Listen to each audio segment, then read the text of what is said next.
Bonjour tout le monde, je suis le docteur Azabji que vous voyez tout en bas à l'image, en compagnie du docteur Njong, qui est médecin néphrologue au CHU et qui va intervenir dans ce cours. D'ailleurs, elle a participé à la confection d'un certain nombre de diapositives. Et c'est toujours bien d'avoir à côté de soi un médecin néphrologue lorsqu'on parle de la physiologie du rein et des fluides corporels. Ce cours est fait à destination des étudiants de la filière médecine bucco-dentaire, deuxième année de la FMSB. Et nous sommes le 1er avril 2021. Alors, oui, c'est le même type de rappel. On a donc nos deux reins suivis par les deux urétères dans lesquels passe l'urine définitive. Et je peux vous dire que à partir de la sortie des reins, donc dès qu'on est dans les urétères, c'est l'urine définitive, c'est les voies urinaires qui se complètent par la vessie et l'urètre. Donc, euh, en médecine, généralement, culturellement, c'est deux spécialités différentes. C'est la néphrologie et l'urologie. Bon, c'est une diapo qui se répète, on passe. Alors, les processus qui ont lieu dans le rein sont schématisés sur ce néphron, comme on le dit, hein, très schématique. Euh, il y a le passage d'eau et de substances, des vaisseaux glomérulaires, des capillaires glomérulaires vers la lumière du glomérule. Ce passage, donc, c'est la filtration. On verra qu'il y a un certain nombre de phénomènes qui sont des phénomènes hémodynamiques, donc des phénomènes liés à la pression, mais aussi des phénomènes électriques qui vont participer à cette filtration, qui vont mettre en place cette filtration. C'est le premier mouvement, donc.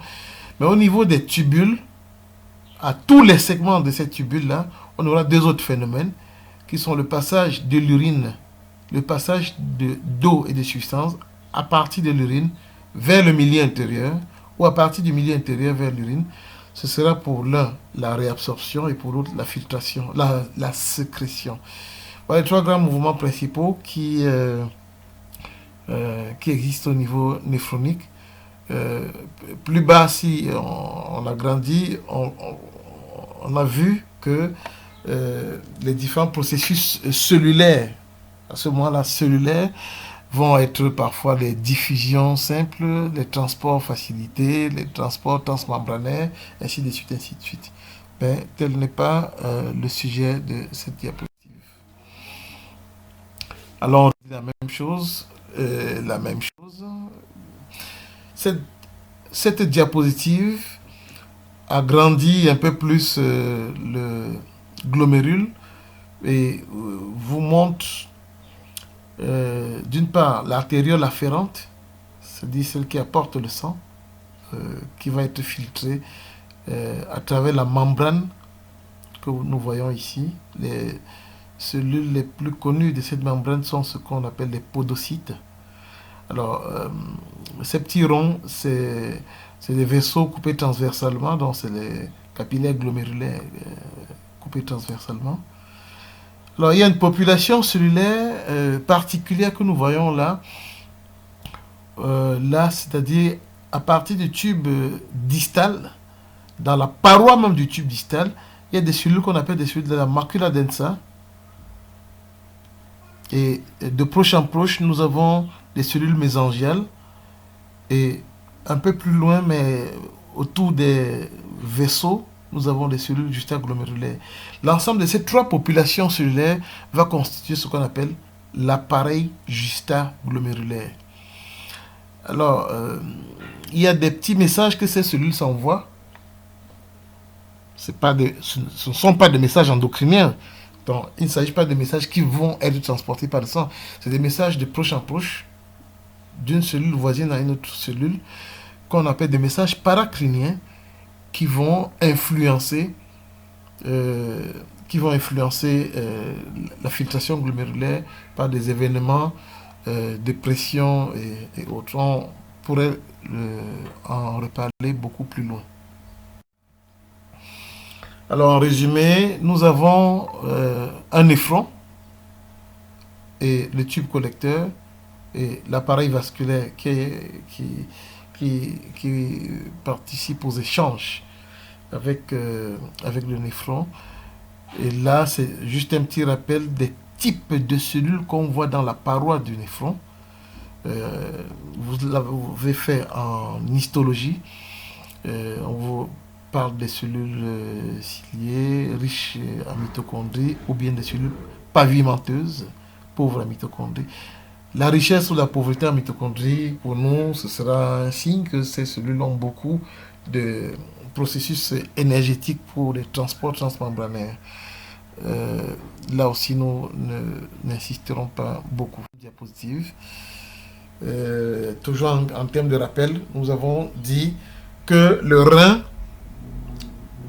a une mission de l'homéostasie des volumes corporels, de la composition de ces fluides corporels, de la production d'hormones, dans une notion d'hormonologie comme la plupart des organes.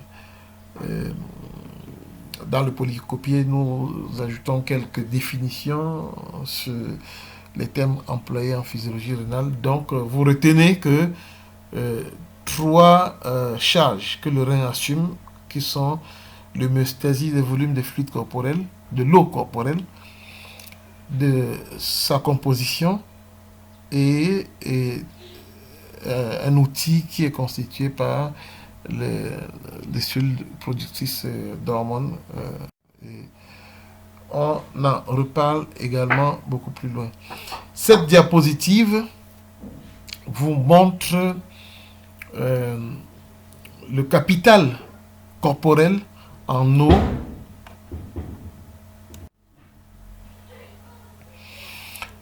Alors, le capital du milieu intérieur, le capital en termes de volume ou en termes de composition, ces volumes, ce volume dans le milieu intérieur, est constitué à partir des entrées en équilibre avec les sorties. Pardon. Les entrées sont essentiellement des entrées de consommation par le tube digestif, représentées ici par l'absorption gastro-intestinale, ou bien des entrées qui sont nées formées à partir des réactions métaboliques qui vont fournir un certain nombre d'éléments. On a cité trois ici. C'est l'eau métabolique, l'eau néoformée, hein. C'est des protons cellulés, mais c'est beaucoup d'autres substances également qui ne sont pas citées ici. Alors, les sorties, nous perdons de l'eau par la respiration. Donc, c'est la vapeur d'eau dans l'air expiré, à peu près 300 millilitres d'eau par jour. Les chiffres que nous donnons sont des chiffres d'un adulte virtuel, hein, en bonne santé, à peu près 25 ans. Alors, nous en perdons également par la peau, par le tube digestif. Vous savez, la matière fécale peut être très riche en eau, même en temps normal, sinon dans les processus pathologiques, comme la diarrhée, par exemple, en eau et en éléments minéraux. Et l'ensemble de ces principales portes d'entrée sont dénommées les sorties extrarénales. Pourquoi? Parce que la plus importante porte, j'ai dit porte d'entrée, c'est des portes de sortie. La plus importante, c'est le rein. Donc les sorties rénales, le rein peut nous, à partir de l'urine, faire perdre de l'eau, un peu plus d'1 litre par jour, 1,5 litre par là, dans certains documents, et beaucoup d'éléments électrolytiques, sodium, potassium, proton, et d'autres éléments qui sont plutôt, on va dire, issus du catabolisme. Alors, le rein est l'organe principal de la sortie homéostatique du milieu intérieur. Si vous lisez ce texte, vous vous rendrez compte que c'est une diapositive similaire à la diapositive précédente, c'est-à-dire les entrées digestives et les autres sorties que nous avons tantôt citées. Vous lirez ce texte pour savoir comment on mesure les compartiments liquidiens. C'est votre cours de première année que nous avons suffisamment discuté. S'il y a des questions, vous en poserez dans la discussion en direct dans le forum que nous avons constitué. Et il y aura moi-même, le docteur Njong et le docteur Djentche en ligne pour vos réponses.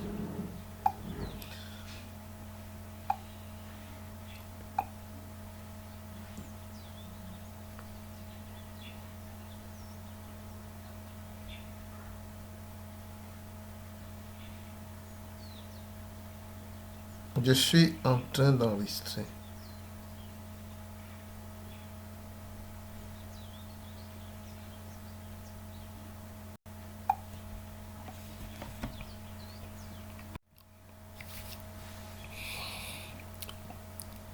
C'est aussi une diapositive, celle-ci qui vous montre ces rectangles bleus et rouges. En fait, des compartiments liquidiens, liquide intracellulaire, liquide extracellulaire, et leur distorsion dans le deuxième schéma au milieu. En termes de déshydratation, qu'est-ce qui va se passer sur la concentration de ces liquides? Vous voyez que lorsqu'on est déshydraté, on a tendance à avoir une augmentation de l'osmolalité. On part de 300 milliosmoles à 330 milliosmoles. Et lorsqu'on a un apport d'eau, que vous allez tous faire tout au courant de votre pratique médicale, vous allez faire très souvent des perfusions, bien des apports par injection dans les vaisseaux. Alors, ces liquides iront d'abord dans le liquide extracellulaire et ne modifieront pas, ne sont pas censés, lorsque vous faites avec du sodium, du salé isotonique, ne modifieront pas dans l'osmolarité plasmatique. Donc, pas de crainte d'avoir des phénomènes d'osmose induits par votre pratique. C'est aussi un rappel, cette diapositive, pour la distribution ionique, hydroélectrolytique entre les milieux intracellulaires, l'interstitium et le plasma. J'attirerai votre attention très rapidement sur la disposition de potassium et du sodium à travers ces différents milieux et surtout la différence de potentiel électrique transbarrière, hein, parce qu'il s'agirait parfois de la membrane cellulaire ou de la membrane capillaire, qui sont histologiquement très très différentes, bien sûr. C'est pour ça que je préfère le terme de barrière. Alors, on a une différence de 90 millivolts, alors que là, on a une différence de 1 millivolt. Ça a des conséquences, bien entendu. L'hormonologie, vraiment la production d'hormones par le rein, je vous demande de retenir en fait les trois principales qui sont là, de lire tranquillement, et ça fera le sujet de la discussion. Mais chaque jour, on découvre d'autres types d'hormones, ou bien on va dire d'humeur. Hein. Je préfère le thème d'ailleurs de production humorale. Nous avons ici quelques définitions qui concernent les concentrations. L'osmolalité, c'est la concentration en particules osmotiquement actives. Vous savez ce que c'est qu'une particule osmotiquement active depuis le collège. Alors, quand cette osmolalité change, on a dans les différents autres phénomènes, différentes autres définitions que vous allez lire tranquillement. Habituellement, si je mets un point rouge comme celui d'en haut sur une diapositive, c'est pour dire que c'est ici vraiment d'un autre coup. Bref, c'était pour dire que le rein occupe une place de choix dans le système cardiovasculaire, car nous avons à peu près 20% du débit sanguin total qui passe chaque minute par le rein. Donc c'est un organe richement vascularisé. Alors les mécanismes d'autorégulation du renal blood flow, du renal plasma flow, mécanisme myogénique et rétrocouplage ne font pas partie de votre programme d'aujourd'hui. Alors nous allons passer à la filtration. Donc, je vous ai dit il y avait les phénomènes de filtration, de réabsorption et de sécrétion. Alors, le filtre rénal est un processus, est une barrière qui met en place deux grands processus. Nous filtrons en fonction de la taille de la molécule considérée. C'est-à-dire, plus la molécule est grande, plus les macromolécules vont passer difficilement ou pas, alors que les tout petites molécules vont passer très facilement ou moins. Donc, plus c'est grand, moins ça passe. On parle de la filtrabilité. La filtrabilité est inversement proportionnelle à la taille. Si c'est grand, la filtrabilité est petite. Si c'est petit, la filtrabilité est grande. Nous avons la filtrabilité, c'est écrit fiabilité, mais c'est filtrabilité en fonction du rayon moléculaire. Souvenez-vous de ceci. La filtrabilité dépend aussi, j'ai dit, la taille, dans la dimension moléculaire, ça dépend aussi de la charge électrique. Les substances chargées négativement filtreront bien moins à taille égale que les substances chargées positivement. Car le filtre rénal est riche en charges négatives. Et vous comprenez donc bien que les charges de même signe ont tendance à se repousser. Ce qui explique donc que la filtrabilité des charges négatives est très petite. Donc, deux éléments pour la filtrabilité, pour la perméabilité, si vous voulez, c'est la taille moléculaire et la charge. Passons cette diapositive. Alors, pour élaborer l'urine, il faut déjà filtrer, mais il faut aussi réabsorber et sécréter. Donc, le tri de filtration, c'est au niveau glomérulaire, mais il y a aussi des tris dans les réabsorptions au niveau tubulaire et dans les sécrétions également au niveau tubulaire. Nous avons cité quelques exemples de mécanismes de réabsorption. On peut avoir des mécanismes passifs ou actifs, par transporteur ou par gradient électrochimique.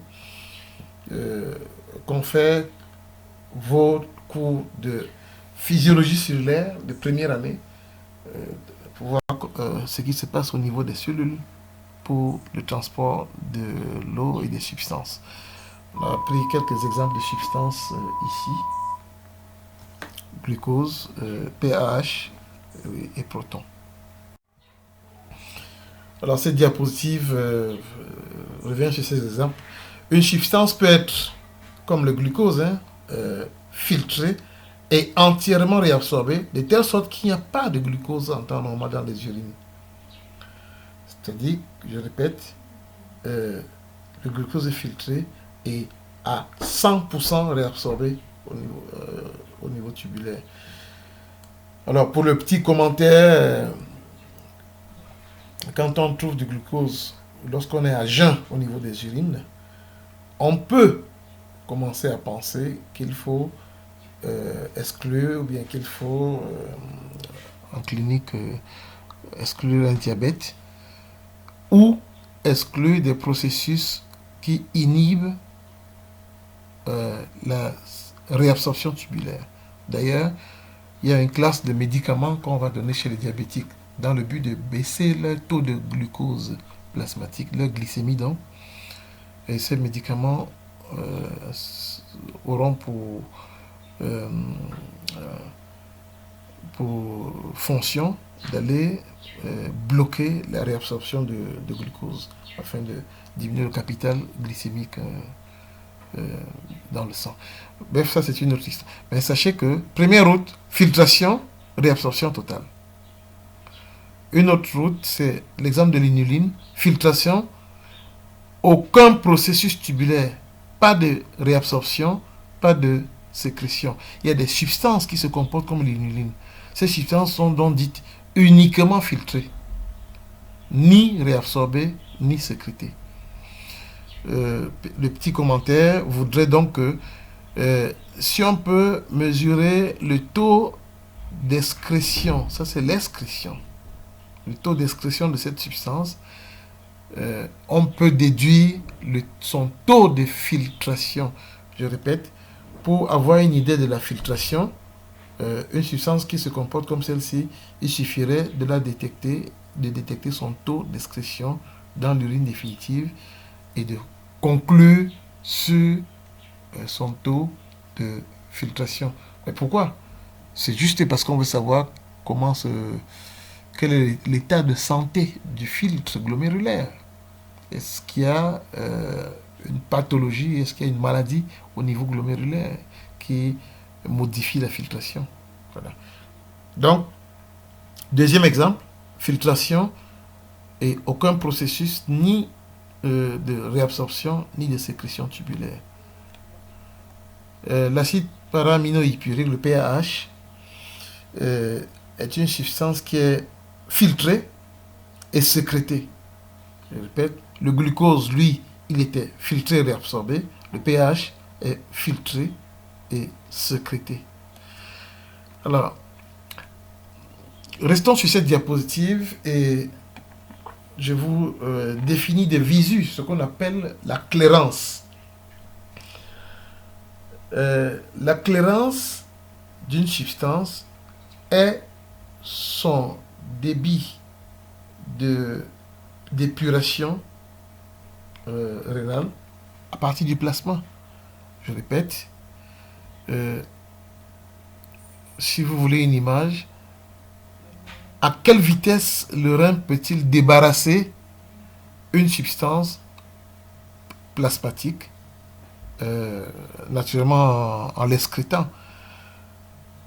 Quel est le volume de plasma par unité de temps qui est débarrassé de cette substance? Le débit de plasma qui est débarrassé, qui est épuré d'une substance, est appelé clairance de cette substance-là. C'est-à-dire qu'il y a une clairance du glucose. La clairance du glucose serait le débit de plasma, c'est toujours un volume de plasma, ce serait le débit de plasma duquel est épuré le glucose. Sur cette diapositive, on verrait très bien que la clairance du glucose est censée être nulle. Alors si je mets un blocage ici, la clairance du glucose commence à ne plus être nulle. Parce qu'il y aurait une excrétion, il y aurait un débarras, il y aurait une épuration de glucose. Voilà. La clairance de l'inuline, vous seriez capable de me dire, si je posais la question, de savoir lorsqu'une substance est sécrétée et est filtrée et sécrétée, sa clairance est-elle plus grande ou plus petite qu'une substance qui est uniquement filtrée et excrétée ou qui est uniquement filtrée et réabsorbée? Si vous n'avez pas compris, ceci étant un enregistrement audio, vous pouvez remettre et réécouter la question. Le rein, on l'a dit, avec les mécanismes qu'on vient de voir, va jouer sur la composition et sur les volumes. Alors, la composition du plasma et sur les volumes des fluides dans le plasma, mais en fait dans le milieu intérieur en général, le plasma étant en première ligne de ces processus. Nous avons remis ici un appareil justaglomérulaire, en tout cas un glomérule, tube contourné distal, et puis je vous ai dit entre deux, il y a l'appareil justaglomérulaire qui était composé de 3 populations de cellules qu'on a citées dans une diapositive précédente et dont vous devez être capable de me les relater. Alors, On a une cascade de phénomènes qu'on met là, qui revient sur une autre diapositive. C'est pour vous mettre en exergue le système rénine-angiotensine-aldostérone. Euh, L'exemple, c'est une diminution de la pression artérielle. Sachez, il peut s'agir d'une hémorragie importante. Euh, En théorie, il peut s'agir d'une déshydratation, d'une perte de volume en tout cas. Euh, mais c'est vraiment le plus souvent une hémorragie importante. Alors, qui entraîne donc une baisse de la pression. On va avoir donc la baisse de la pression hydrostatique au niveau des vaisseaux glomérulaires. Je vous ai dit au niveau de du tube contourné, au niveau de l'appareil justaire glomérulaire, il y a donc les vaisseaux, les artérioles afférentes. Sachez que ce phénomène va être essentiellement ressenti euh, par ces cellules à ce niveau-là. En tout cas, on aboutit à une baisse du GFR, Glomerular Filtration Rate.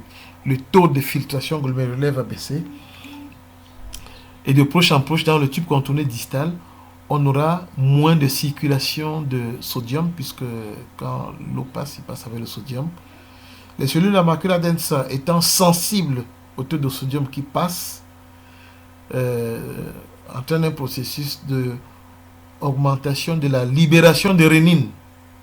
La libération de rénine déclenche donc, comme on le dit, le système rénine-angiotensine-aldostérone.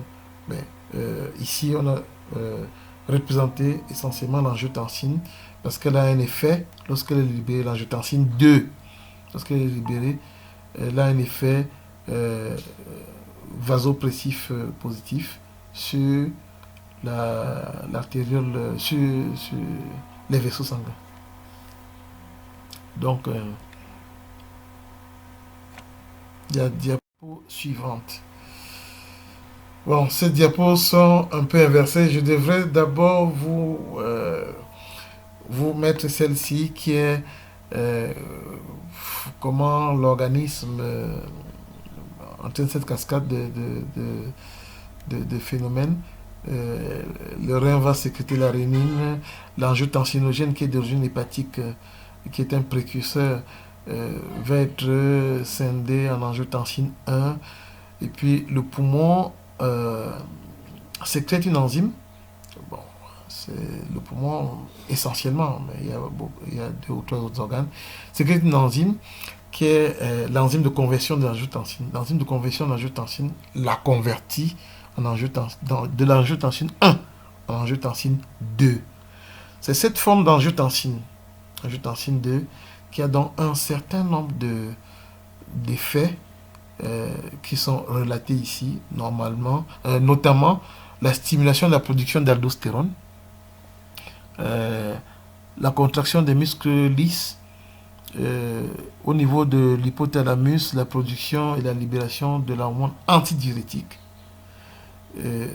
J'ai sauté la stimulation de la soif. Vous voyez que c'est un paquet de choses qui vont tendre à augmenter les volumes et corriger la pression, qui était le problème initial. Si le problème initial est donc la diminution de volume, cet ensemble de phénomènes que nous venons de citer va avoir tendance à corriger le volume par une augmentation.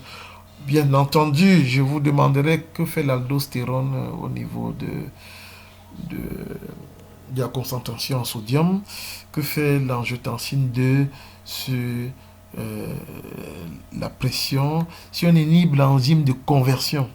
Je vous le dis parce qu'il y a des médicaments qui existent en pharmacie qu'on appelle inhibiteurs de l'enzyme de conversion de l'angiotensine. C'est une classe de médicaments très connue, très utilisée en cardiologie et dans le traitement de beaucoup de maladies, en fait dans l'hypertension artérielle. Et vous devez être capable de me répondre sur tous les phénomènes qui touchent à cette diapositive. Et entre parenthèses, cet axe est devenu très cité dans la physiopathologie de l'infection par le coronavirus. Donc, notamment les formes sévères de Covid-19. N'en parlons pas, n'en parlons pas. Encore le Covid, n'en parlons pas. Bien. Comment les reins négocient le potassium? C'est un TD qui a été confié à 3 de vos collègues. Ils se reconnaissent et Madame Kaljab va nous dire comment les reins négocient le potassium. En fait, c'est une petite homéostasie sur le potassium. Ion essentiellement intracellulaire, la dissymétrie de distribution que vous voyez entre la cellule et l'extracellulaire joue beaucoup sur l'excitabilité, la différence de potentiel et donc l'excitabilité membranaire. Et vous sauriez bien entendu me dire que toute distorsion de cette distribution, toute modification de cette distribution va être très très ressentie par tous les tissus excitables. Bon, en vedette, il y a le cœur, et ben, il y a aussi le système nerveux. Voilà.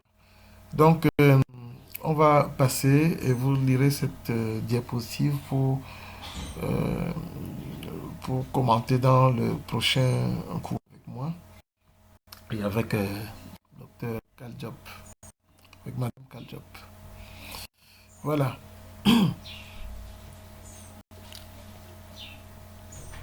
La pratique médicale, quelle que soit la spécialité, hein, de la chirurgie, l'endocrinologie, la gynécologie, la pédiatrie. Bref, chaque fois, vous aurez besoin d'évaluer la fonction rénale. Quand je dis vous, notamment en médecine dentaire. Alors, j'ai donc fait ce petit chapitre sur l'évaluation de la fonction rénale.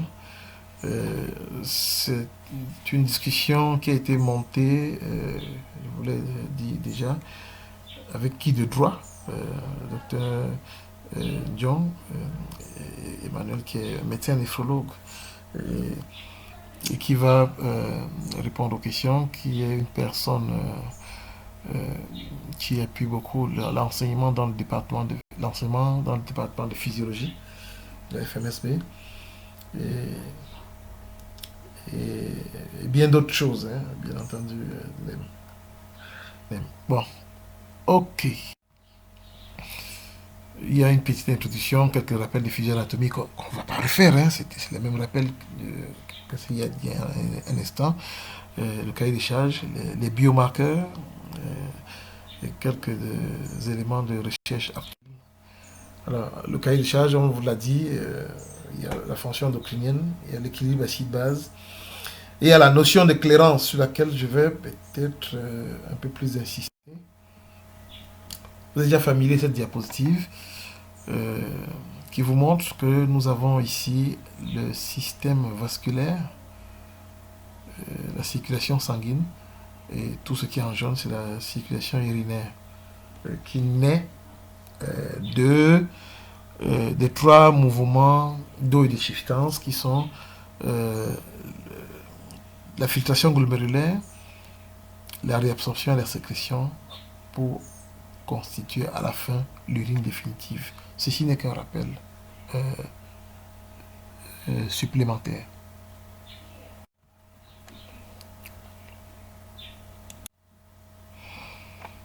Donc, vous êtes familier déjà de cette diapositive qu'on a largement discuté. Alors, retenez simplement que la plupart des maladies rénales, un certain nombre de maladies rénales, vont dépendre de notre background génétique. Il y a des maladies vraiment avec un déterminisme génétique en fonction des populations, ou des familles, des clans, où les gens ont une susceptibilité à développer certaines pathologies rénales. Mais l'histoire des civilisations enseigne aussi que le mode de vie, les modifications dans le mode de vie, notre comportement vis-à-vis du sel et de ce que nous mangeons, voilà, aussi influencer l'émergence et la prévalence, la fréquence des atteintes rénales. L'environnement avec l'exposition chimique, hein, beaucoup de médicaments, exceptionnellement, vous avez des médicaments euh, qui ne touchent pas au rein, mais même ceux qui n'ont pas d'élimination rénale, parce que j'entends parfois dire que c'est uniquement à cause de l'élimination. Non, il y a des médicaments qui n'ont même pas d'élimination rénale, mais qui auront un effet. Bien entendu, c'est l'élimination rénale euh, qui liste la plupart des médicaments qu'on va dire néphrotoxiques. Bon, il y a d'autres substances, le plomb, le mercure, le cadmium. Bref, il n'y a pas une liste exhaustive. Mais en dehors de tout ça, euh, on peut développer une maladie rénale juste comme complication d'une maladie préexistante, qu'elle soit hépatique, qu'elle soit euh, paludisme, l'hypertension artérielle, ainsi de suite, ainsi de suite. Il y a beaucoup d'autres complications rénales euh, dues à la survenue d'autres pathologies. Alors, on évalue donc la fonction rénale. Voilà. Je vais avoir des numéros 1, 2, 3, mais c'est pas important. On évalue la fonction rénale parce qu'on veut diagnostiquer, parce qu'on veut pronostiquer, parce qu'on veut dépister, ainsi de suite, parce qu'on veut traiter, euh, parce qu'on est en cours de traitement. La personne qui fait une maladie rénale, chaque fois, quand je dis traitement, c'est parce que chaque fois que vous allez faire une prescription quelconque, vous aurez besoin de savoir est-ce que le rein de cette personne est sain, est malade déjà ou pas, parce que ça va modifier la dose du médicament que vous devez prescrire. Même tout simplement, on peut faire quand on dit tout simplement, c'est une façon de parler, hein, même tout simplement les antibiotiques qui vous semblent courants, des pénicillines par exemple, euh, devrait nécessiter de savoir quel est l'état du rein pour savoir quelle est la dose administrée chez une personne. C'est aussi au cours des complications ou de l'évolution, je vous ai dit, hein, si une personne, si on dépiste le diabète, l'hypertension, et ainsi de suite, chez un patient, on aura besoin d'évaluer sa fonction rénale. Et dans les formes de suppléance, notamment l'hémodialyse, la dialyse, qui sont des modes qui sont des gestes thérapeutiques chez ceux qui font une insuffisance, une maladie rénale importante. Euh, on est amené de façon très fréquente, déjà pour voir si la suppléance fonctionne bien, euh, si les marqueurs nous indiquent un bénéfice de la suppléance. Donc, on est amené à évaluer la fonction rénale. Alors, comment ça se fait? Euh, Il y a beaucoup de marqueurs qu'on peut utiliser. Je vous fais grâce de ça. Euh, il y a une variabilité, il y a des mesures indirectes, il y a un certain nombre de techniques. Je vous fais grâce de ça. Mais l'un des marqueurs les plus culturellement connus en culture médicale, c'est la créatinine. Donc, il y a la créatinine, il y a l'urée, mais nous avons pris le modèle de la créatinine ici. Alors, la créatinine plasmatique provient majoritairement de la protéolyse musculaire et accessoirement de l'alimentation. Accessoirement, mais je parle quand même de 15% à peu près, voire un peu plus en fonction de ce qu'on a mangé. C'est vraiment en fonction de ce qu'on a mangé. Il y a une fluctuation importante. Donc, le taux de créatinine plasmatique va donc dépendre euh, déjà de sa production, mais va aussi dépendre de son épuration. Donc, pour faire simple, il y a les entrées vers le plasma qui viennent de la fonction musculaire, mais qui viennent aussi de la diététique, de la nourriture. Il y a les sorties de ce plasma euh, qui peuvent se faire par le tube digestif. On perd de la créatinine par le tube digestif dans la matière fécale, mais on perd essentiellement la créatinine dans l'urine à partir du rein. Alors, deux portes de sortie dans le rein.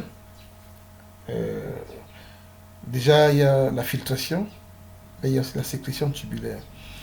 Je vous ai dit, quand une substance est épurée par le rein, le débit de plasma qui a perdu cette substance, supposons que voici un volume de plasma qui avait de la créatinine. Si ce volume de plasma, au bout d'une minute, n'a plus de créatinine, alors on dira que ce volume est la clairance rénale de la créatinine.